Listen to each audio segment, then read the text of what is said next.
Aquí ahora vamos con una nueva entrada. En esta oportunidad lleva por título La medialuna fértil, Orígenes, parte 2. Se considera que la cuna de la civilización se ubicó en la región de Asia conocida como la medialuna fértil, en los países de Irak, Siria, Turquía, Líbano, Israel, área bañada por los ríos Éufrates, Tigris y el Jordán. En ese lugar se han encontrado los yacimientos arqueológicos más antiguos del Neolítico hasta el momento. Eso hace, junto a los estudios genéticos, prueba para considerar que los seres humanos se organizaron con mayor complejidad para vivir en este entrecruzamiento de los continentes África, Europa y Asia.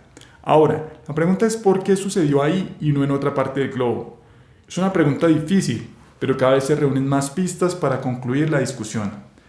Empecemos por definir las condiciones geográficas que determinaron la medialuna fértil.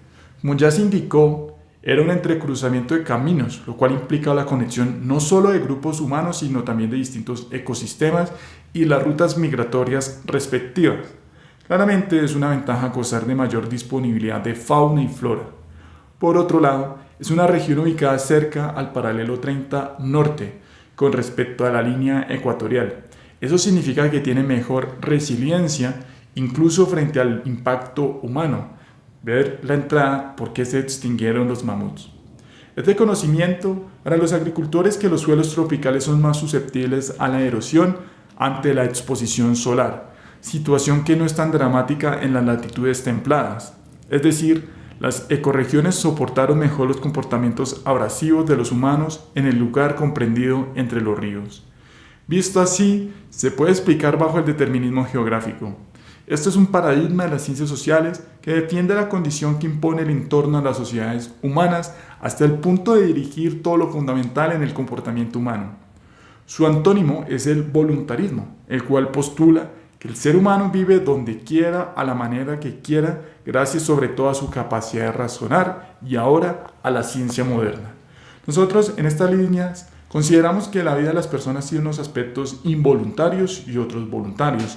Por tanto, depende de causas externas, el azar estocástico y la teleología o la búsqueda de fines por parte de las personas. En síntesis, estamos en un punto intermedio a los extremos descritos. Dado así los condicionantes geográficos, es necesario advertir a mi juicio otros rasgos más humanos que explican el carácter pionero de la medialuna fértil en el origen de la estatalidad.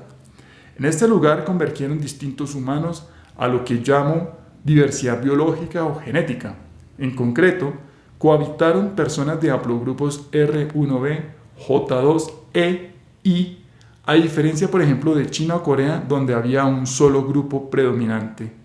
Esta diversidad biológica se asocia a riqueza cultural, porque cada asociación tenía unos comportamientos distintos. Por ejemplo, unos inclinaban más a la agricultura, otros llevaban miles de años aprovechando al ganado vacuno, tan así que cambió los hábitos alimenticios gracias a la persistencia en la lactasa que le permitió ser más tolerante a los alimentos derivados de la leche. Como se muestra en la imagen, cuando se presenta la exhaustividad producto del cambio climático hace 7.500 años, ante la tensión generada a la riqueza cultural, llevó a que hubiera distintas propensiones de acuerdo a las costumbres arraigadas, a los hábitos y a las expresiones genéticas no solo de los haplogrupos descritos, sino también a un porcentaje de otras especies humanas más adaptadas al frío, como los neandertal y los denisovanos. De ese modo hubo respuestas múltiples a los problemas enfrentados por parte de los distintos grupos que vivían en estos lugares. Unos con una conducta más agrícola, más sedentaria, que privilegiaban el muro, entre comillas, para proteger sus territorios y sus cosechas. Otros, en cambio, con un mayor gusto por la movilidad, por el nomadismo, quizás sacando la ventaja de aprovechar mejor los alimentos obtenidos de los vacunos o de rebaños de ovejas. De igual modo, grupos que su supervivencia dependía de saber desplazarse por las aguas y consumir los frutos del mar.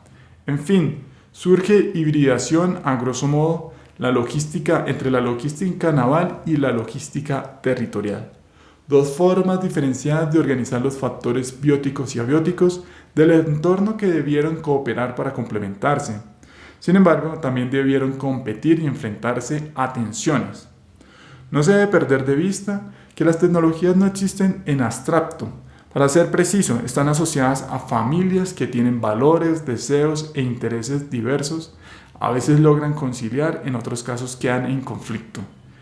El uso intensivo de los recursos, el sobrepastoreo y la deforestación llevaron a un escenario de exhaustividad donde unas personas, para poder buscar rentas de la tierra no solo con los conocidos, sino más allá de su localidad, en una condición de supralocalidad, tuvieron que centralizar la fuerza constituyendo el Estado para poder coaccionar aproximadamente hace unos 75 siglos en la media luna fértil.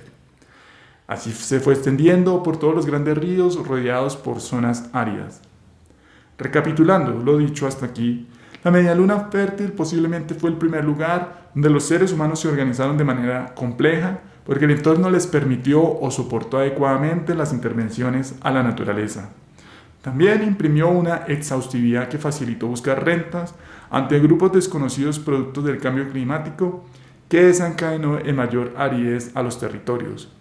Se encontraron humanos con diversidad genética y cultural, lo que permitió respuestas múltiples que se decantaron en la logística naval y la logística territorial, consolidando un gran mosaico en el paisaje de la época. El eclecticismo se reforzó y expandió en los ríos Nilo, Éufrates, Tigris, Karun, Indo, Amarillo, que conformaron las matrices de civilización tan estudiadas en los libros de historia. La exposición fue narrada y escrita por Julián Pedraza. En la siguiente entrada seguiremos revisando los pasos de las sociedades humanas.